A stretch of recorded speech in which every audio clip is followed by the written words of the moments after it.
আসসালামু আলাইকুম রহমতুল্লাহি ওবরকাতুহু। সম্মানিত দর্শক, জামাতের সম্ভবত যে সামনের যে দিনগুলো ভীষণ রকম দুর্বিষহ, বিপজ্জনক এবং একটি দল বিভিন্নভাবে নানাভাবে যত বিপদ বিপত্তিতে পড়তে পারে, এইরকম বিপদ এবং বিপত্তি, অসংখ্য বিপদ এবং বিপত্তি জামাতের দিকে ধেয়ে আসছে। আপনারা জানেন যে গত ১৭ মাস জামাত বাংলাদেশে যে দাপট দেখিয়েছে,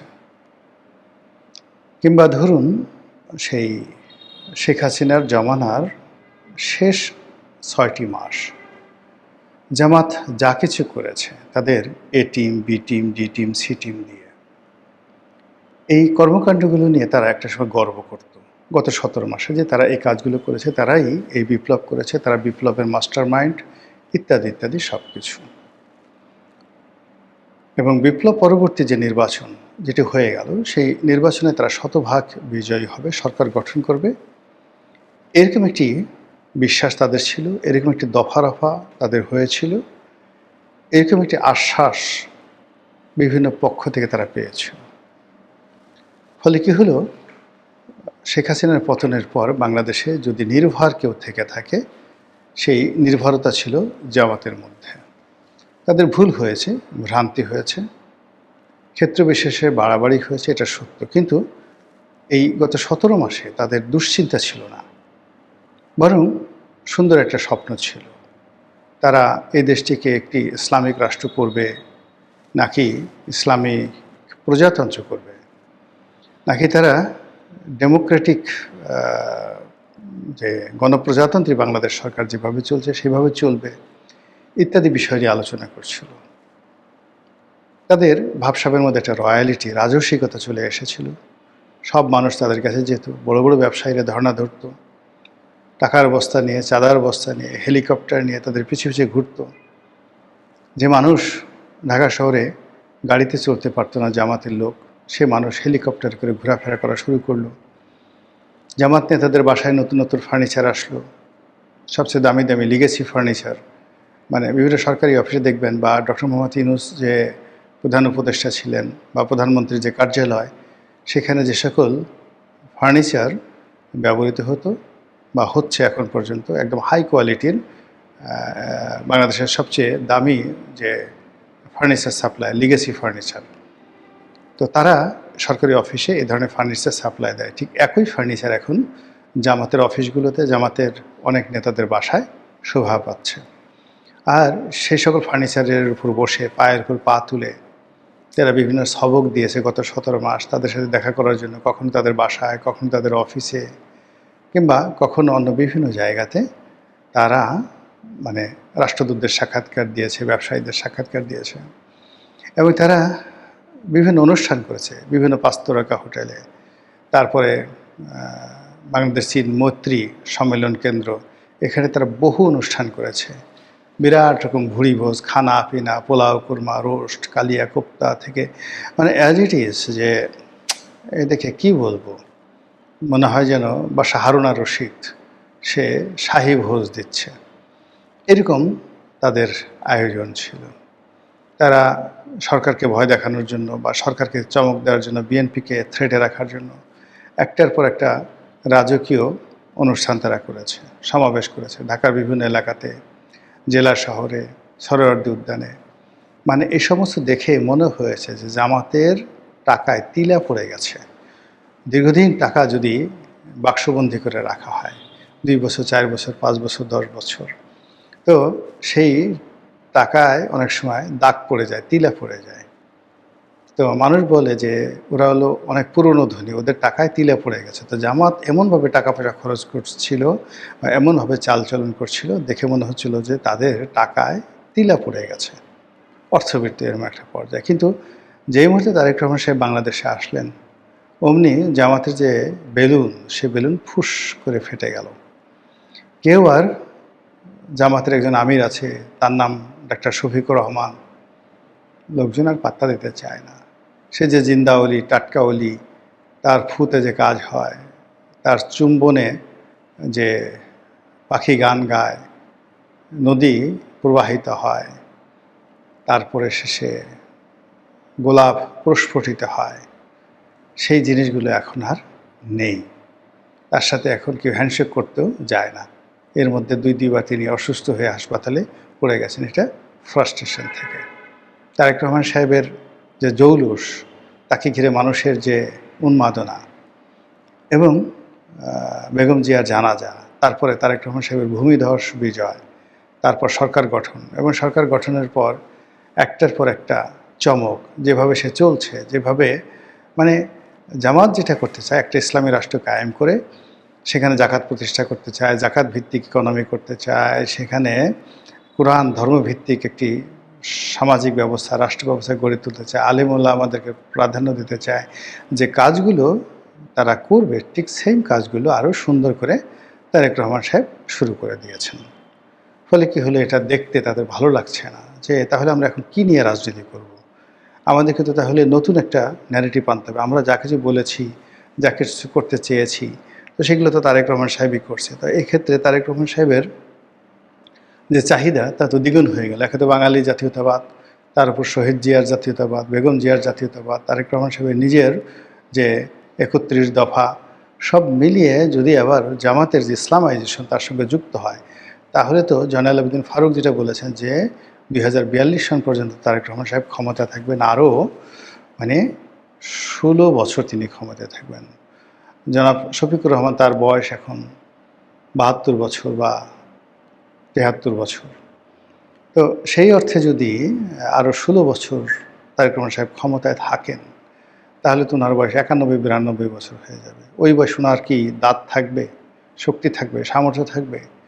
মাথার চুল তো এমনি এখন আর নাই, তখন কি অবস্থায় থাকে? তিনি কি শয্যাগত থাকবেন, না সবল সচ্ছল থাকবেন, না তার জায়গায় মিয়া গোলাম পরওয়ার আমির হবেন, নাকি অন্য কেউ আমির হবেন?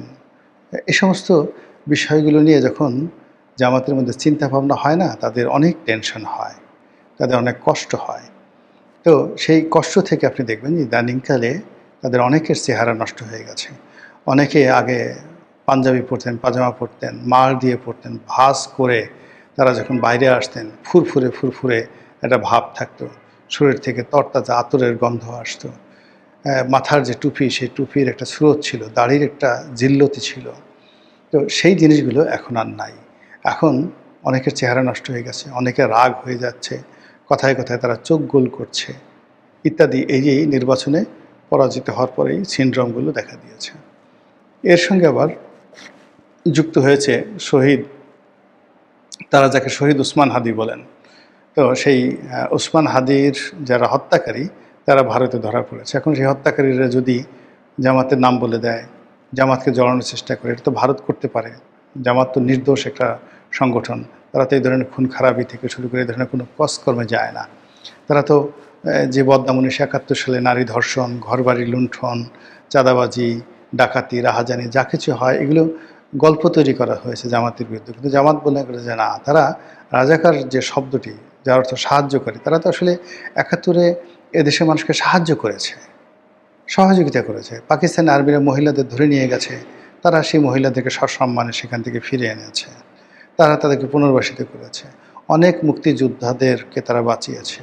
এমনকি অনেক জায়গায় হয়তো তারা মুক্তিযোদ্ধাদের সাথে মুক্তিযুদ্ধও করেছে। আর যদি মুক্তিযুদ্ধ নাও করে থাকে, তারা তো দোয়া করেছে আল্লাহ মুক্তিযোদ্ধাদের বিজয় হোক। তো সেই জামাতকে আওয়ামী লীগ ক্ষমতা এসে ফাঁসিয়ে দিয়েছে। তারা বলছে এরা রাজাকার, আলবদর, আসাম ছুঁয়ে পাকিস্তান আর্মি যে সকল কর্ম করেছে, এইগুলো আওয়ামী লীগ বলেছে যে না, এগুলো সব জামাত করেছে। আর দ্বিতীয়ত, পাকিস্তান আর্মি যে মন্দ কাজ করেছে তা জামাতের বুদ্ধিতে করেছে। এবং সেই স্বাধীনতার পর থেকে আজ অবধি জামাত সেই ন্যারেটিভই এখন পর্যন্ত তারা দূর করতে পারেনি। এর বাইরে গত ১৭ মাসে তারা ক্ষমতা লাভ করার পর যেভাবে মাজার ভাঙচুর হয়েছে, তারা তো বলছে যে আমরা এই কাজ করিনি। তো সবাই বলছে যে না, এরা মাজার ভাঙছে, এরা আর কিছুদিন থাকলে শহীদ মিনারও ভেঙে ফেলবে, এরা এই যে ঢাকা শহরে যে সকল মূর্তি রয়েছে, বিশেষ করে ঢাকা বিশ্ববিদ্যালয়ে অপরাজেয় বাংলা আছে, তারপর সে স্বোপার্জিত স্বাধীনতা আছে, রাজু চত্বর আছে, এইগুলো জামাত ক্ষমতা আসলে ভেঙে চুরে একদম সমান করে দেবে।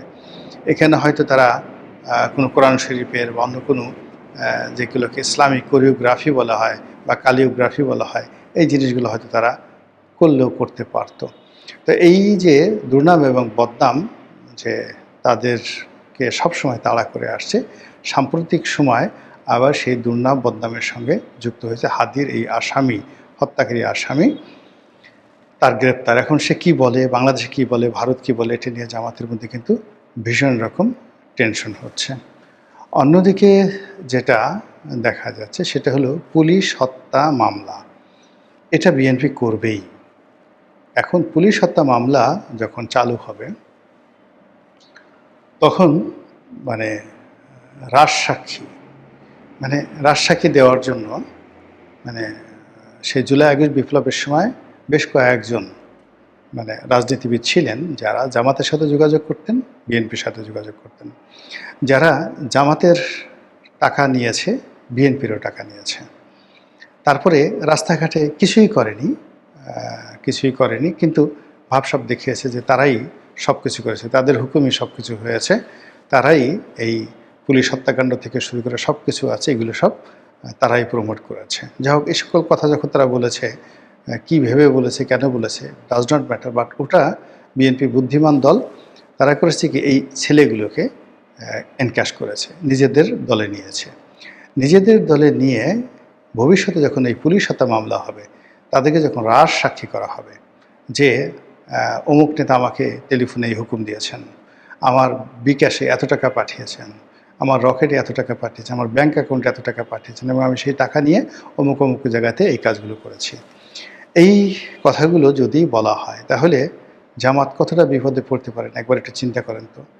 তারপরে যে জিনিসটা হচ্ছে যে এই যে পুলিশ হত্যাকাণ্ড, সেই পুলিশ হত্যাকাণ্ড তো একটা দুটো নয়, যদি প্রতিটা থানায় একটা করে মামলা হয়, প্রতিটা জেলায় একটা করে মামলা হয়, যেভাবে শেখ হাসিনাকে হুকুমের আসামি করা হয়েছে, এভাবে যদি জামাতের বড় বড় নেতাদেরকে হুকুমের আসামি করে সারা বাংলাদেশে অসংখ্য মামলা হয়, আপনার কাছে কি মনে হয় যে শেখ হাসিনার যে রেজিমের 16 বছর, সেই 16 বছর বা 17 বছর, তার চাইতে এই বর্তমান রেজিমের 17 মাস বা 17 দিন তাদের কাছে রীতিমতো জাহান্নাম হয়ে দেখা দেবে যদি পুলিশ হত্যা মামলা শুরু হয়ে যায়। এর বাইরে যে সকল বিষয় ঐক্যমত হয়েছে, যেমন উচ্চকক্ষ হবে, তারপরে রাষ্ট্রপতির ক্ষমতা বাড়বে, আরও অনেক কিছু। এখন সেই কাজগুলো যদি বিএনপি না করে তাহলে জামাতের উপর কিন্তু বিপদ ধেয়ে আসবে, একটার পর একটা বিপদ ধেয়ে আসবে। আর এই মুহূর্তে জামাতের জন্য সবচেয়ে বড় সমস্যা হয়ে গেছে যে জামাতকে কেউ বিশ্বাস করছে না, তাদেরকে সবাই একটি মুনাফিকের দল বলার চেষ্টা করছে, তাদেরকে বলছে যে এই দলে কোনো ইনসাফ নেই, এরা মানুষের টাকা মেরে দেয়, এরা মানুষকে কথা দিয়ে কথা রাখে না, এরা যখন কাউকে প্রয়োজন অমনি তার হাতে পায়ে ধরবে, আর যখন প্রয়োজন শেষ হয়ে যাবে অমনি তাদের কাছ থেকে মুখ ফিরিয়ে দেবে। এই হলো জামাতি চরিত্র। সেই চরিত্র, সেই মুনাফিকের চরিত্র যে কতটা নির্মম এবং নিষ্ঠুর তার কিছু নমুনা আপনি পাবেন পীরে চরমোনাই, চরমোনাই পীর সাহেবের যিনি ছোট পীর, তার কিছু বক্তব্যে খুব খোলামেলা তিনি সেই বক্তব্য দিয়েছেন মৌলানা ফয়জুল করিম সাহেব। এরপর হেফাজতের যিনি বর্তমান আমির রয়েছেন তিনিও জামাত সম্পর্কে খুব বাজে কথা বলছেন। ইতিমধ্যে তারেক রহমান সাহেবের সঙ্গে সেই হেফাজত ইসলামের আমিরের দেখা সাক্ষাৎ হয়েছে, তিনি তাকে দোয়া করেছেন, বয়োবৃদ্ধ মানুষ, এবং হেফাজতের ভোটের একটা বিরাট অংশ বিএনপি পেয়েছে, অথচ এই ভোটগুলো জামাতের পাওয়ার কথা ছিল। তো কাজেই নির্বাচন পূর্ব সময় জামাত যে সকল ইসলামী গ্রুপের সাথে তাদের সম্পর্ক ছিল, সেই প্রায় সব গ্রুপগুলোর সাথেই তাদের এখন সম্পর্ক বুমেরাং হয়ে গেছে। তাদের গ্রুপে এখন নাম করা বা পরিচিত লোকজনের মধ্যে একমাত্র সেই মামুনুল হক সাহেব আছেন, এছাড়া কেউ নাই। কিন্তু এই মামুনুল হক সাহেব যদি অলনে ছাড়েন, এখন আবার আওয়ামী লীগের বিএনপিতে চলে আসে, বিএনপিতে এসে তিনি যদি টেকনোক্র্যাট কোটায় তিনি যদি মন্ত্রী হন, এবং গত 17 মাসে জামাত কী করেছে কিংবা জুলাই আগস্টে জামাত কী করেছে এই সমস্ত ব্যাপারে যদি অন্য সবার মতো তিনিও রাজসাক্ষী হয়ে যান, তাহলে বুঝেন তো জামাতের বিপদ কী পরিমাণ বাড়বে এবং কোন অবস্থায় যাবে। সেক্ষেত্রে ইল্লু পিঙ্কুর মতো যারা লোকজন আছেন, যারা জামাতের প্রমোটার, তারা কি আসলে জামাতকে শেষ পর্যন্ত রক্ষা করতে পারবেন নাকি পারবেন না, সেটি এখন দেখার বিষয়। মহান আল্লাহ আমাদের সবাইকে হেদায়েত দান করুন এবং হেফাজত করুন। আসসালামু আলাইকুম ওয়া রাহমাতুল্লাহি ওয়া বারাকাতুহু।